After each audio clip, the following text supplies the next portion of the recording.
afternoon. This is UnitedTV. My name is Kemal Erkan. I am here with Sean Donegan. Today is May 3rd, 2024. Sean, how are you doing? I'm doing great. It's lovely weather we're having. Feels like summer, not spring, but is what it is. The weather is always a good motivator for us. So today actually is my older sister's birthday, and I wanna congratulate her. Happy birthday, and we love you. And I think they're at a dinner right now in Turkey. So, and probably they just opened their phone and turned the session on and just watching us on mute. So thank you for all the support, and I love you, sister. All right. We have a lot to cover today. So we want to start as soon as Sean is ready. Yeah, so as you mentioned, we have a lot to cover. We're going to touch on the Delaware elections, US news. We're going to protest follow-up, also going on with the economy and US elections on a national scale. We also have our B.R.I.C.S updates, as well as some comparisons following up the hospital costs, third party, the TPA issue. And then we also will get a little bit into international trade routes, which kind of relates to B.R.I.C.S regarding the global markets, GDP, and those different international trade routes. So I guess we'll just dive in first here with our local elections. So the local election, as you are getting that, so we have our kickoff event with Bethany Long, our lieutenant governor, who's running for governor for 2024. And our current governor, John Carney, did the endorsements last Saturday. It was a very successful event, and being part of her journey on the governor race is an amazing feeling for me. And I know that she's going to be a great governor. And like from a year from now, I do really want to help her out with the transition committee, which I did in 2008 with Governor Markell. So it's going to be a great experience again, because this is a little bit different than 16 years ago. Like the last time I did that was 16 years ago. So with all the experience and everything that we have, I know that it's going to be a unique experience. And other than that, there are other candidates actually still doing some events. I see some of the Republican activities, but very little, not much going on. Right. And I know our plan obviously is to get some of these candidates back in for another session prior to the November fall elections.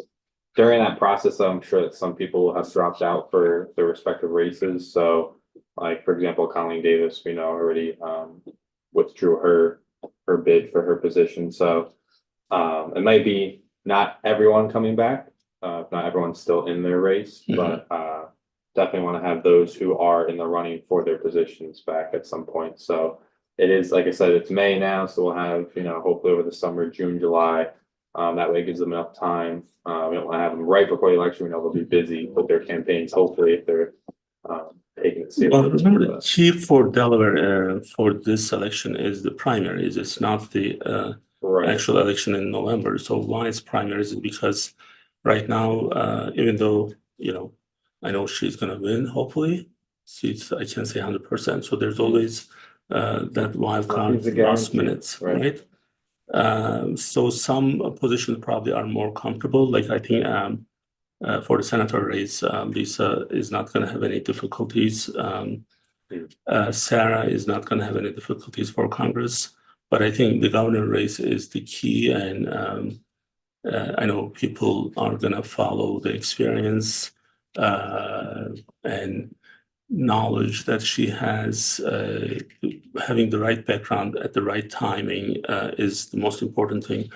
All of those guys could qualify these positions, but there's certain things that you can only learn in experience, and I know Bethany has all those. Hopefully, she'll be in good shape for the primaries. And also just one other thing on that too, as you mentioned with Governor Carney, who was endorsing her, he also now officially is bid for mayor. For Wilmington. Yes, city of Right. Wilmington mayor. So that's another campaign, which I'm not sure if anyone else has announced for that or if it's. So I think there are a couple of people who are planning. I don't know if they filed it already, but they are. There are some people there. One of whom we invited that she couldn't make. Can't remember her name. I want to say Walker, but No, we had Sherry Dorsey not Walker, Sherry. There's someone else that. another. Yeah. Well, it will come back to me. So there's someone actually is running, I believe, but I don't think she has a chance. And then is that election also the fall or is that a different time frame? So it's the primaries are, I believe, all same time, Okay. end of May. Or no, Something I'm for sorry, I us to said look that, at, is it August or May? No, September. yeah, I mean, Yeah. it's May right now, No, so, yeah. So something for us to the look at. PA primaries is now in May. Yeah. So ours is later. Mhm. So remember these elections, Sean, they're very interesting. So like there is a senator right now in PA who is incompetent, and he was elected and he beat one of the We followed most that. successful men in United States. And it was just like that. He got it. He beat Dr. Oz.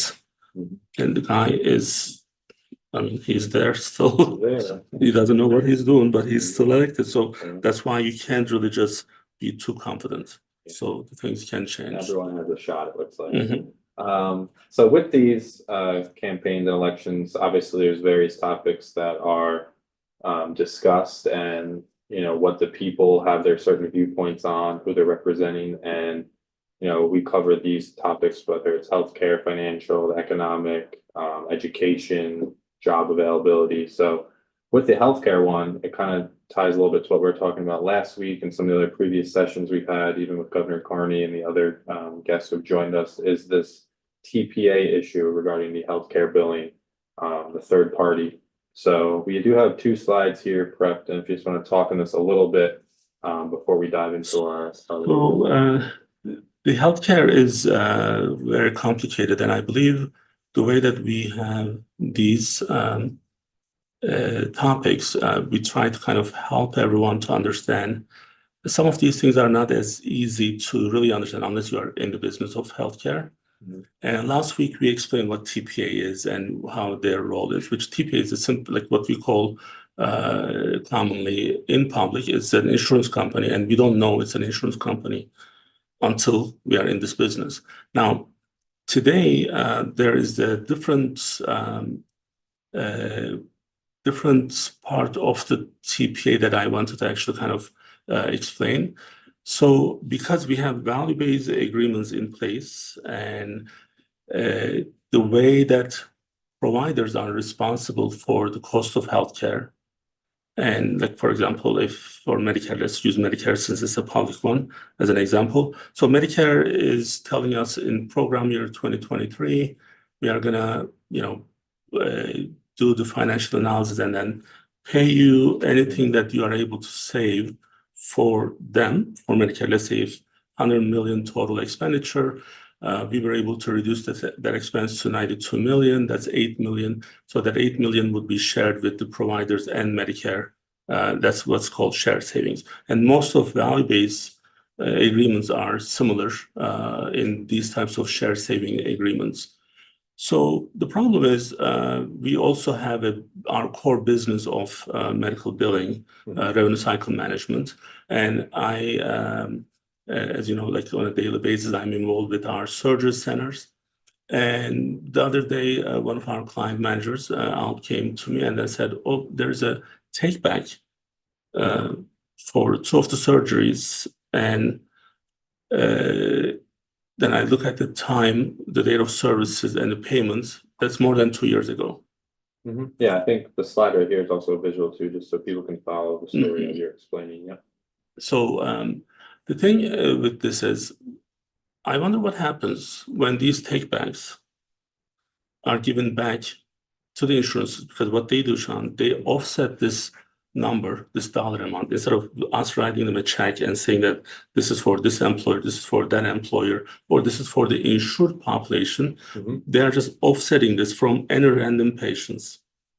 So kind of hard to follow. right. So then, well, if you are responsible for the cost of what was happening in that program year, so if you were going to take this money back, how are you going to reflect that to the provider group? And then, or is anyone aware of that? That's the other thing that I don't know, which I want to actually I want to go after that a little bit to see. And this was one of the reasons that we wanted to have limit on the takebacks. So let's just talk about the revenue cycle management for a second, or a little bit, not second. For our providers, if we are not filing claims, let's say for Highmark, in 6 months from the date of service, it becomes untimely. So meaning that they won't pay that if I file that on the month 7. But if I have a claim from 3 years ago and then they find some problems with it, they can actually take that money back 3 years later. So there's a huge kind of like unfair equation here. So they are asking us to do the filing in 6 months, but they can take the money back from the providers for 3 years. That has to change, and that will change. And that's one of the reasons that we want to actually work with our state officials to make sure that they understand these unfair trade situation that we go through. And this is why United Medical's position is extremely important, because we are able to find these problems. If we just leave this to some random billing company, they weren't going to figure this out. Or if it's just the in-house billing, in-house service in their medical practices, they are not capable of finding these issues out. But this is an issue that needs to be discussed, that needs to be brought up, and needs to be fixed. And hopefully, with some more examples, we are gonna pursue this and make sure that we'll make some changes in the next year or two, maybe, but hopefully next year. And then, does this relate then to the Senate bill regarding that Speaker Longhurst was sponsoring, with them sending out, which we know it ended up passing, but I'm not sure. I mean, how it relates. But that's kind of like this is like with some insurance companies, we work with them and we have partnerships in these value-based agreements. With hospitals, we need them because there are emergencies that we are not able to take care of in the outpatient settings. So my opinion, which I think I mentioned this last week, I think they're in bed together. So they're in bed together, meaning that insurance companies and the hospitals, they are controlling the expenditures because it benefits both of them from different levels. Right. So you're saying it's a percentage, so bigger pies. Bigger pie, and then ensure the hospital. There's I think we mentioned this maybe last year or so. There's a term called most favored nation. Do you remember that? Yeah. So it's used for the diplomatic relationships with countries, but that term is used in healthcare and for those unfair trade situations like this, where hospital is saying that, well, the insurance company don't actually pay anyone less than what we are paying, just because that will bring the market down. Yeah, they don't want the average to be right. So they're actually demanding expenditure. They're actually promoting higher expenditure. And that's why it's so embarrassing. I mean, I can tell you how much this bothered me. And it's more embarrassing that one or two of my friends that I serve in different committees, I saw a couple of them supporting this bill, supporting the anti-bill, the SB 350. So they're actually trying to put pressure on state officials not to go through with this, talking about SB 350. And this is like just simple, like this is the best example of this plain lie. Mhm. So when they say this is going to cost 360 million to public, this is going to reduce this is going to reduce that, they are all lying. Anyone tells you today that SB 350 is going to cost public more, they are lying, because they're just lying. What you see on this picture is the net profit of a hospital in the second smallest state of United States with 1 billion profit. Mhm. So while government is trying to make some attempts to get this under control, and this organization, what you see on the picture, with their sponsored partner, Delaware Healthcare Associates, they are spreading false information and misleading public. And I think governor needs to take an action on this, because they are lying to public. They are misleading. It's a misinformation, and it's very shameful. So SB 350 is not going to cost, it's going to help overall public.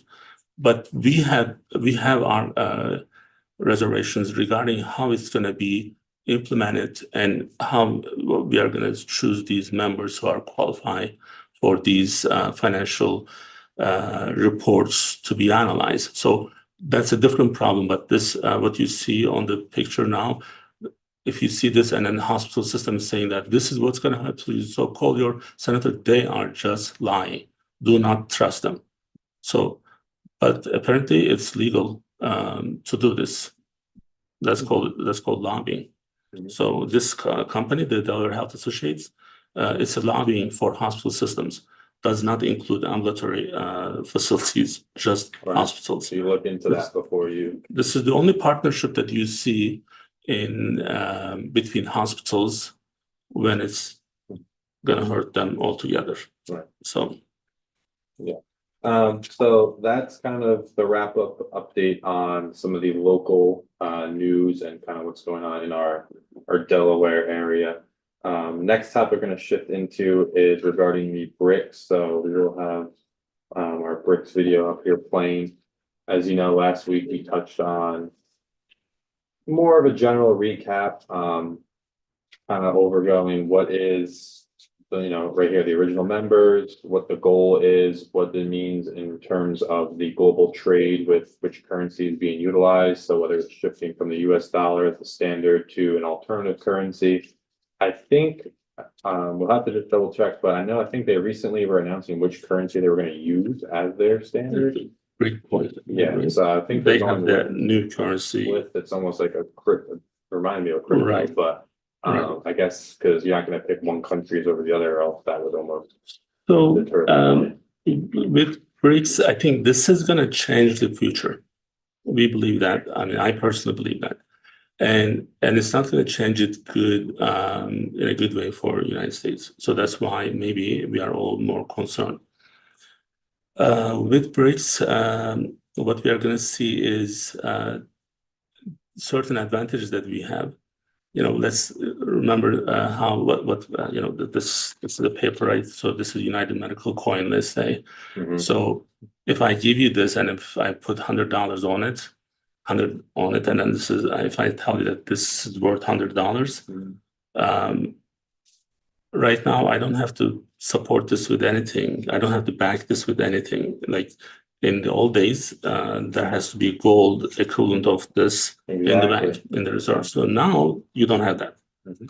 That actually is kind of like the key of all these things. So if I don't have to back my money, my currency with gold, there's nothing tangible.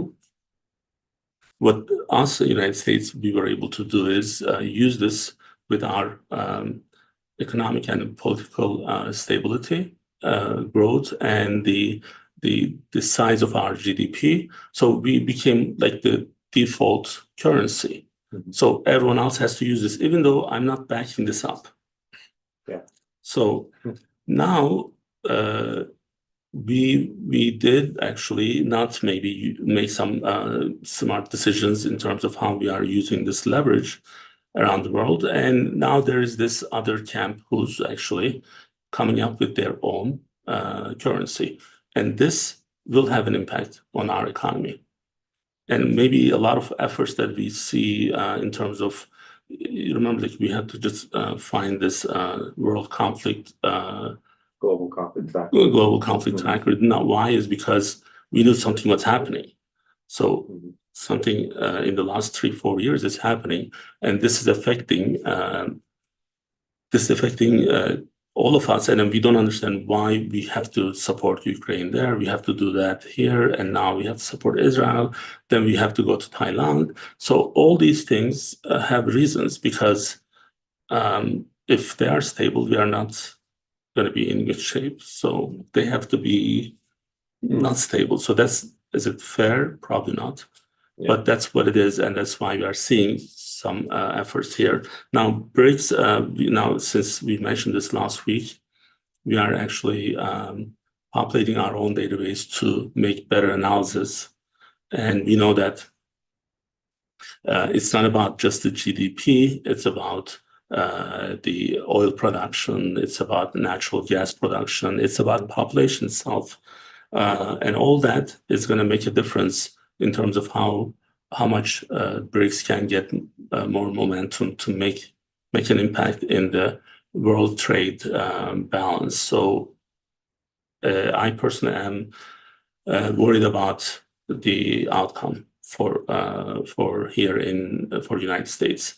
So, and the reason we are discussing these is because we want to actually understand what's coming, so we can prep, so we can make certain changes, so we can be more accountable, we can be more responsible for certain things. Now, with B.R.I.C.S, one of the things that we are going to see, and we mentioned maybe several weeks ago, is the two big projects that we talk about. Yeah. So one is it's called B.R.I., China's Belt and Road Initiatives. And the other one is an alternative that comes from the G7 countries, is the Build Back Better World, B3W is the alternative. So the reason we are actually tying this into B.R.I.C.S is because G7 B.R.I.C.S actually is incorporated against G7. Yeah. So all these pieces are coming together. So as you're saying, it's not just, hey, these countries are switching off to an alternative currency just for the heck of it, and all right, you're just going to use this because in spite or something. There's obviously a bigger idea, the larger picture behind the scenes. So these other things they were mentioning, like take note of the oil production on these countries, on who's choosing to utilize the B.R.I.C.S currency as opposed to the G7 with the US dollar. And then look at these trade routes that we're talking about with the 3BW and then also the G7 one, where it looks like China is trying to build, I know they even have like railway systems that connect all the way to London. So to have that type of control on trade by ground, but then also by sea, with the South Asian Pacific area right there, having those different trade routes via waterways, you have like the monopoly right there. If these other countries are saying, yes, we're going to trade with you using this currency and utilize your, trade methods, trade routes, then that's how the power shift happens, because you're the one in control, you're the one running it. And you're not relying, as you are right now, you still see like countries, so Russia relying on certain trade, and then the US will put a sanction on them. But all right, we're going to have to trade with other countries who haven't put a sanction on us, who will still accept our import-export. And then that's also kind of what we're tracking there too, is the imports and exports of these countries. And you'll kind of see that those, as more and more countries are joining B.R.I.C.S, that percentage of the global trade is increasing to where it's almost matching, if not surpassing, projections of the G7 trade. That's definitely what's happening. The other thing is we try to make some sense of certain events that's happening, certain the conflicts that's happening. So when you look at the B.R.I., the China's Belt and Road Initiatives, you see it goes through a certain pattern and a certain kind of like a pathway, and all those countries who are there on that road, on that direction, they're going to benefit from this. So the thing is, if your country is not on it, you are going to be kind of against that. So like if you look at let's use me as an example. So my other country, Turkey, is kind of like in the middle of all these troubles. So the way it is, the trouble is we see is that, well, this other B3W is actually going after it has a different direction, and it has a different dynamics too. So it's not as it is like there's one trade road that's actually we follow from China to London. It's not like that. It's actually more about like investing on infrastructures, this and that. So if you have to pick one of them, and if one becomes an alternative to the other one, so as soon as one is not done, and if your country is not on the list for those infrastructure investments, so you kind of lose. So that's why some countries are choosing making their decision based on these variables to see where they're going to support, and that's why you also see them on different sides of the table, because sometimes they are not happy with what they see, and sometimes it's kind of like confusing too, because Turkey's situation always is difficult. So like they're always in the middle. Like they can be like they're in NATO, but then they have to work with Russia to help out the conflict there. They work with they're supporting Palestine, but then they have to work with Israel. So all those balances make it even more difficult, I guess, to have like a clear position saying that I'm going to be on this side versus to that side. And I think these big projects are forcing countries to choose their sides. So then once that happens, the BRIC actually becomes even more important, because once you're on the other side, then you have to kind of follow what they have. Yeah. Well, two things on that. So the first thing, as you mentioned, that made me think, is it possible to switch teams later on? So if say a nation says, hey, Depending on what you bring to the other table, right, to the other so team. you know what I mean? Someone's gonna be like, there's a two captains, they're trying to recruit you, join us for this. We can offer you, this type of passageway, or you'll have access to this. But also, like you're So saying, trade it's too. not a favor to the country who's joining them. It's what that country is bringing to the table. Plus, like Ken say, make up a country, they join BRICS, and then 10 years later they say, hey, actually we want to go back to using that. Like, will it be that easy of a switch? It's not Or going to is it be kind of that like like, a like commitment? it's not going to be like a light switch. So it's not going to be that simple. It would need time to do that transition. But in order for them to make that decision, the other side needs to be okay with it. Right, yeah, you can't just say, hi, I'm Right. in your team. Yeah. So and it's like usually those changes are not that sudden, or it's gonna. Not taken away. Yeah. Mhm. And then also, I'm sure if you are switching, that your country's economic would have probably initially a slight decline as you're doing a transition. It wouldn't just keep, spiking upwards, or else people would be switching often. I'm sure it'll have some type of impact on that. So just like I mean, the relationship with these countries is very similar to the relationship with these Fortune 500 companies. So they have to do trade between those companies as well. So if someone is offering something better with less, then they will go. But even that decision is not going to be that simple. So True. You have to weigh the pros and cons. and because it takes years, that remember right now, I'm going to say, so we have it on the record. So if it happens, I'll take credit. So things can change. Things can change for Netanyahu overnight. He can be in jail like next week, right? So, but he's the one who was determining the country's future for the last several years, right? So when someone else comes into that position, for that person to get enough credibility, and then just change the rotation of the country, that's why it's going to take several years. So that's why I'm saying that those transitions are not easy. Let's say in Turkey, like our president in Turkey, he's been there for 22 years. So when he sometimes fails in interior issues of Turkey, he always ahead of the game with the foreign relations.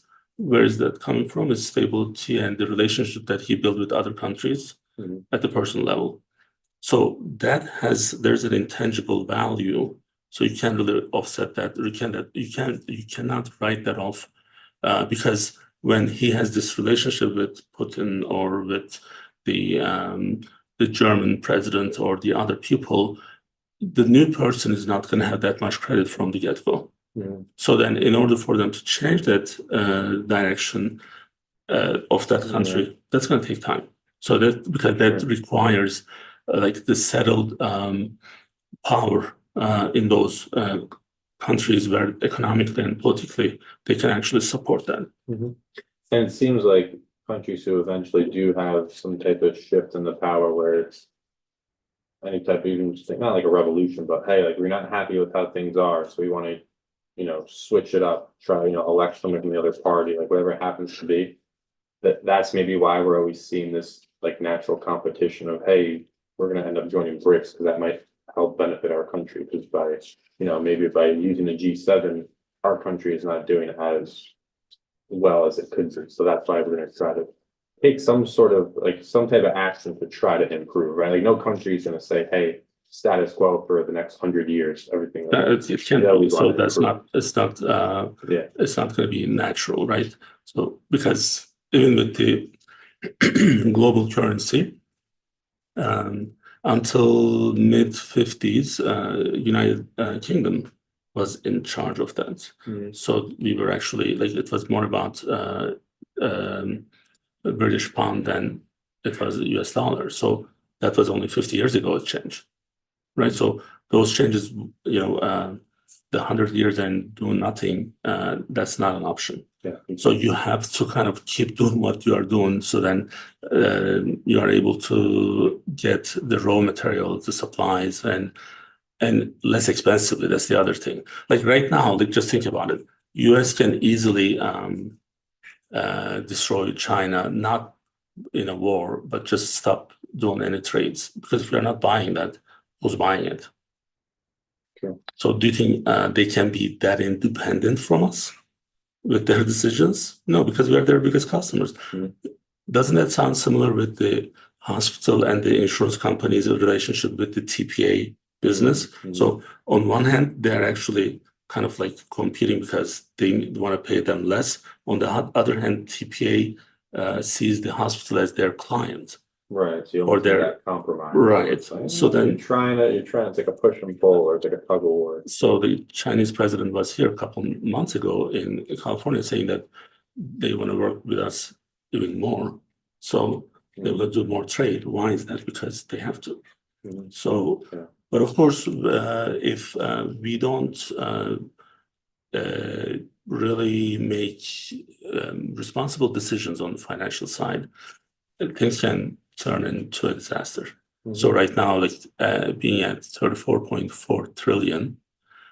So this is our debt, the national debt. That's 160% of our GDP. That was a less concern if you didn't have the organization like BRICS on the other hand, or on the other side. We wouldn't have to worry about financial policies as much because we could just print more dollars. Right, so now it has the opportunity to exactly. amplify. So now are we going to be able to get back from that? And that number increased incredibly fast. So that's just it's exponential. It's right. skyrocketing. And there's no reason for that. The reason is bad decisions that we made from the political side, unfortunately. Yeah. Well, also you mentioned the UK. I think it's crazy just to put into perspective how quickly things can change. Or if you think back in the day, the UK almost had claims on like global territory. You know what I mean? Like all this territory they had in Africa, India, Australia, even into Asia, like that United Kingdom's like rule. And they said the sun never sets on the British Empire because it was literally globally that had territory and claims. Right. And now you see it. So I mean, they're still powerful, but not as much as Right. they had before. But something caused that, you know what I mean? Right. They were, they Exactly. had that. Exactly. Well, immense- United States caused that, so we made better decisions in the past than we are doing now. So that's why I think you know, um, when we say we are going to forgive all the student loans, that decision is not like it shouldn't be one person's or one party's decision, because that cost is for everyone. And for what's the return for benefit for that? For everyone, not right. So, like, why would I like? I don't have kids, right? I pay school taxes. Every time I do that for real estate, it bothers me. I'm like, someone has 4 kids and then I have 0. Then why do I have to pay school tax? There's some unfairness, but that's part of the system. I can fight that. But Right. now my taxes are going to go up. Your taxes are going to go up because we forgive some students' loans. Now, your student loan is not forgiven. Right. You are 25. How are you reconciling that emotionally? Right. Right? Because that's not only a bad decision financially, but also it creates enemies. And at the same time, think about the people who were budgeting, making those consistent monthly payments, that why is it fair to say, hey, we're gonna forgive this person's enormous student debt, but the guy who's been paying it for the last 15 years, who, you know, sacrificed vacations, didn't get the new, you know, boat or something because he was being responsible. And you're saying, oh, you don't qualify, but somebody who has, you know, their income so low, their debt is this high, like, I think when they initially did it, it's like you had to be making consistent payments for so long. It was like a very small percentage. It was But then like, it got out of but control. yeah, and they said, no, we're gonna do it for everybody. And honestly, it's not like. But you legit- didn't benefit from it, and you should have benefit from it, in my opinion, if this is happening for Yeah, everyone but it's a else. very, I'm Right? sure there's a lot of fine writing on who actually can. You know, Then who's making all those decisions? Already a bad decision is being also implemented in a really bad way. Now, let me give you a different example. We didn't talk about this, but I think I think it's time for this one. sure. Last year in Turkey, they had to pass this bill where they made uh, people to become eligible for early retirement. I think I remember you mentioned, I don't think we I mean, I discussed it, but I like think. not for this format. I probably told you because a couple of the people who qualified for retirement who wanted to get paid for retirement retirement bonus, I guess, whatever retirement payment, but they still want to continue working because they were 50 years old. Right, they're eligible, but. They're eligible, and then they use that. They turned that eligibility into. Well, They I mean, cash yeah, that. it's like social security with us. If you're gonna start collecting social security, you can't be having. A Right. full-time So career stuff, yeah. exactly, and the cost of that to the country, to Turkey, is so big. I don't think they can actually, unless they do something extremely initiative, like innovative, like something has to be so powerful to get out of that cost, because it's every year you're paying Yeah. retirement for these people who are still working in the system and who are 55, 54, 52, 49. That decision is a bad decision. Now, the thing is, President Erdogan kind of resists to actually accept that for a long time, but because of the political pressure, because some people wanted that. So now it passed, and now everyone is going to pay it. Yeah. So those are bad decisions. So that's why when we come to United States, when we say, oh, we are going to send 200 billion to Ukraine, unless we have some bigger return there, we shouldn't be doing it. Now, we don't know that. Maybe there is something that we don't know, right? But if it's at the end of the day, if it's just for the sake of the war, who's going to cover that much money that's given to that, that guy? I can't cover it. Right. I don't have it. So, Yeah. I'm just saying, like, with that, a lot of things where people want something really badly, and they, even if somebody's like warning them or saying, careful what you wish for, because then when it happens, and all of a sudden now you're living with it. I didn't want this to also happen, or like I didn't expect, I always say to be built in with it. Like we want to have our cake and eat it too. There's nothing wrong with that if you're able to do it. But if it's at my cost, then you cannot do it. right. Well, I mean, like an example I think was if you look at some of the cities where they're like defund the police, we don't want this, and now you're seeing where it's all right, well, we're not going to be taking 911 calls from midnight to 4 a.m. because we don't have the staffing for it. So if you have an emergency, you'll have to wait until like obviously that's not. And all of a sudden you feel like, oh my God, right? where are they? Where's the people to help? Like, why is the response time so long? Like, well, it's like you're saying this, you get it, and now. So that's having your cake and eat it too, which is a disease.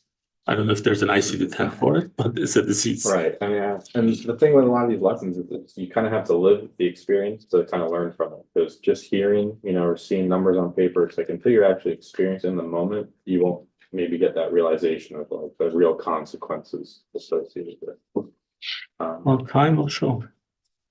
Right. So we'll get it one way or another. So another topic we have here related to the B.R.I.C.S, with that economic cost.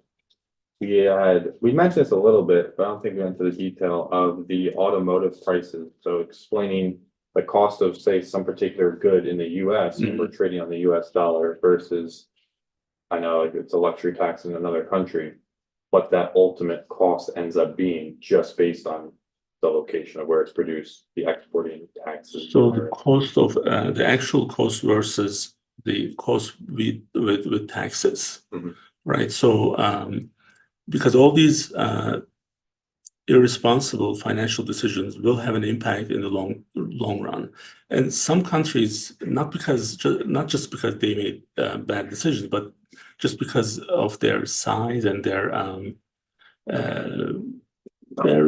resources, they are not as lucky as we are. Remember, we don't have any enemies around us. We have Canada, the 52nd state, and we have Mexico, where they're providing all the labor for us, right? So we don't fight anyone. And the ocean. Oh, Cuba, like I don't know if you want to, Cuban Missile Crisis. right? So, but if you are in Turkey, so you are fighting with 14 different countries, right? So there's huge tension. If you live in Ethiopia, you have your own regional states that you are fighting with, and then you have Sudan, you have Egypt, you have other countries around you that you are on a constant fight nonstop.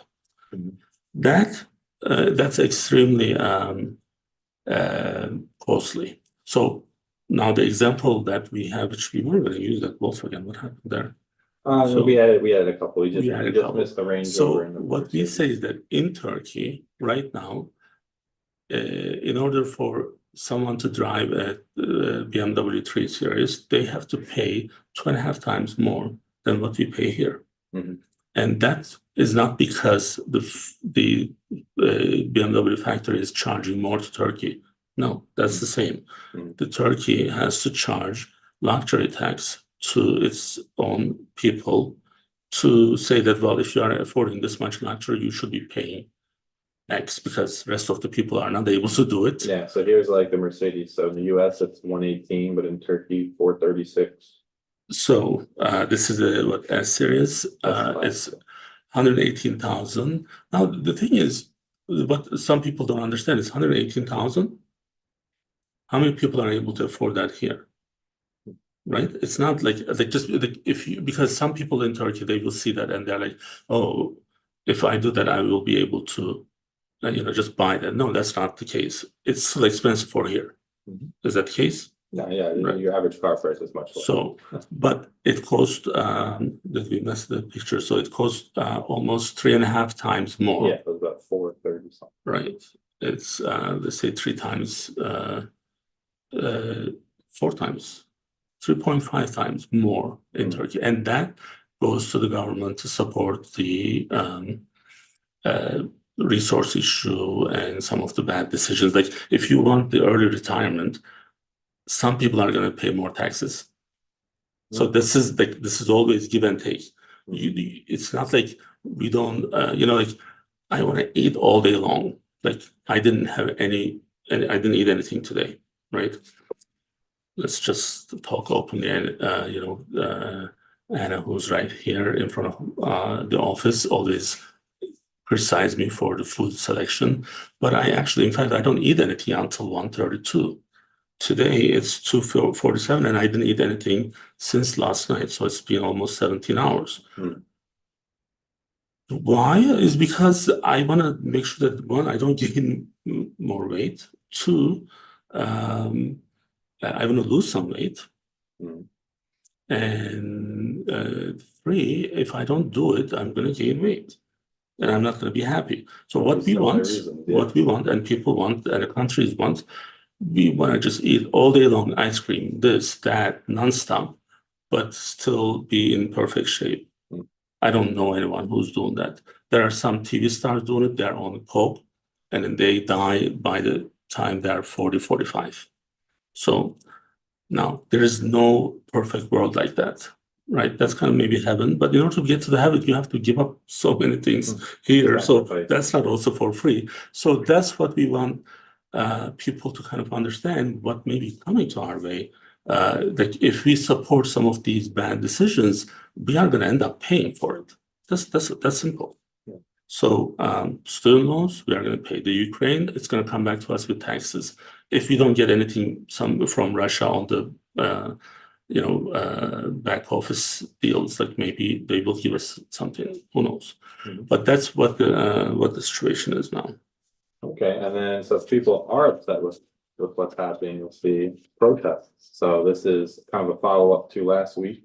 We do have our new video this week, kind of weighing in the pros and cons, because as you know, freedom of speech is a big thing here in the US. And even some recent legislation saying which type of speech is now maybe banned or illegal. So this is maybe the most concerning issues that I have ever seen in the last 20 years in this country, 25 years.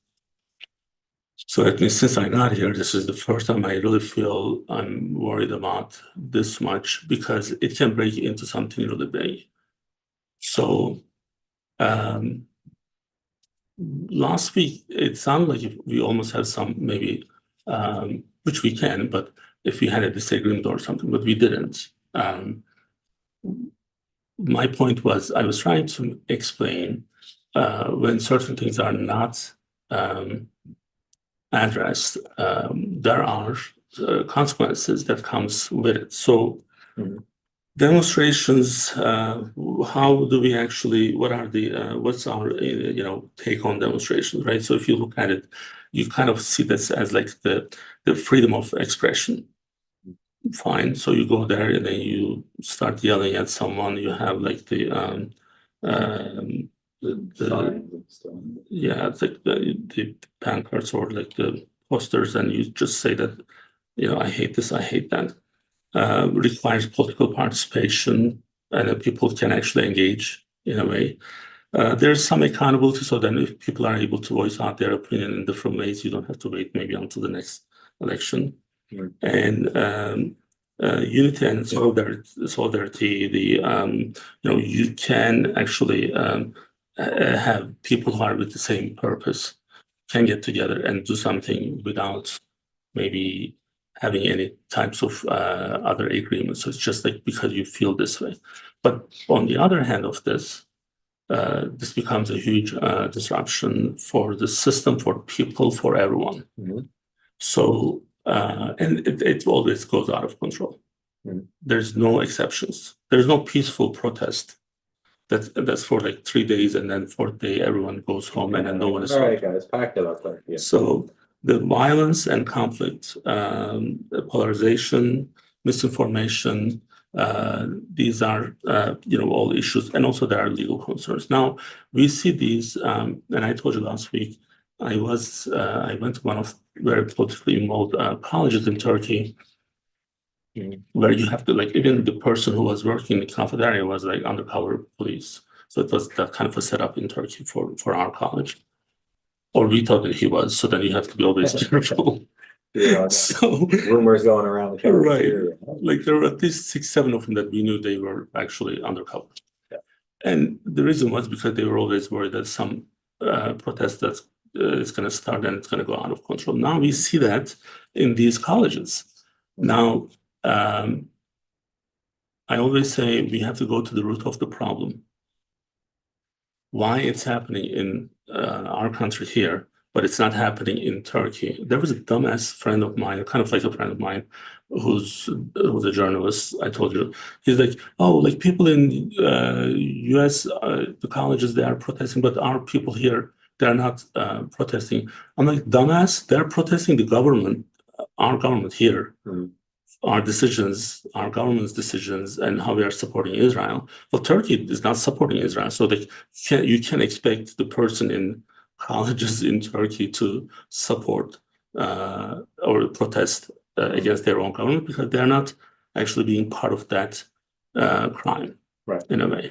So, but he wants people to go out and then start protesting. This is never peaceful.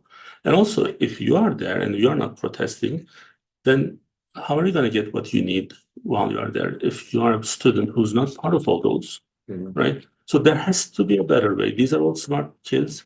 There has to be a better way. The protest cannot be happening in the form of 1968. There are ways to protest. There are different tools today that you can still have your opinion and then put it out there and then still get, still put pressure for the other side. Now, the other thing that I don't understand, Sean, maybe you have an answer for this. In this case, maybe many people also don't understand. Democrats aren't protesting the government who's from a Democratic Party. So, like, it's not like we have Trump in charge, and then students who are protesting now are protesting. So then there's kind of like a dispute between the two. It's the same people, like people, 99% of those protesters are Democrats. We have a president who's a Democrat. Right. So then what am I missing? Like, why are we still protesting? Well, I mean, as you're saying, there's better ways to protest. So like, if you're not happy with what the government's doing, you're saying there's other actions, better means of protesting. Say, hey, we're not going to support, if this is what your legislation is going to be doing and supporting, sending money here, and we don't, by me personally, I'm not supporting that. Well, then, I mean, theoretically, through your vote, you can voice your opinion and say, well, I'm not going to support you if that's what. So they give up on that. So they don't think that, depends how strongly they feel on one particular time, you know what I mean? Because there's a gazillion things that come across a president's office desk that they need to act on. You mentioned last week the Black Lives Matter protest. That time Trump was in charge. Yeah. And there was some, I mean, agree or disagree, but there was the people who are protesting were Democrats, and the person who's in charge was a Republican. It kind of made sense because maybe he's not supporting what they are doing. So then it's understandable. This one doesn't make any sense. Well, another thing I thought was funny, I watched some of the videos too, and they're asking, like, it seems like nowadays there's a lot of independent journalism, or journalists that just go around with a microphone and camera and just interview people on the street. But yeah, he's saying, like, he's like, can you point out Palestine on the map? And they're like, of course. And he's like, all right, I don't have time to do that right now. It's like, it's really interesting. I think a lot of people don't even know where Puerto Rico is, so forget Palestine. Right. Well, it's interesting, but I think just one other thing really quick. I know we're running out of time, but the opportunity cost associated with things like this. So you were telling me about the one event in Turkey in 2013. So the graph is a little small here, but I can just really quickly, you'll see that at the optimum peak there in 2013, the GDP was almost 960 billion. And then you were saying there was some type of public. So the public interest in 2013, it's called Gezi. The cost of that to that country is almost 1 trillion in the last, I think 7 years. So what was available was 7 years. So because they were at top of their game, they paid everything to IMF. They were zero. They paid their final interest, and just like think them as like regular people, right? So if you don't have to pay interest on our credit card expenses, then life is better, right? But if you spend $3,000 and then the interest of 18 to 28%, then you make minimum payments. At some point, you won't be able to pay that off. So Turkey was in that situation. They got out of that in 2013, right in the beginning of summer. Huge protests started. They shut down the whole country for a month. And then you see the country going down. And when you look at, that's the opportunity cost. Today, they could be in the top 10 if that didn't happen. And the interesting part is it kind of clashed on this timing. It was almost perfect. Like in May, you pay the IMF debt down to zero. And then in June, you had this huge protest starting. So, and they are still recovering from that. So they still didn't get to the same GDP level of 2013. They're just, I think this year is going to be maybe the year. So this is also why we are worried about here, because that thing, the three students getting killed can cost us trillions here. Because that's going to shut down the entire country, and we don't want to see that. So those kids need to go to their dorm room and use their internets, do a cyber attack on Israel, do other things, but not protest in a 1968 way. So that's not going to bring any good for this country.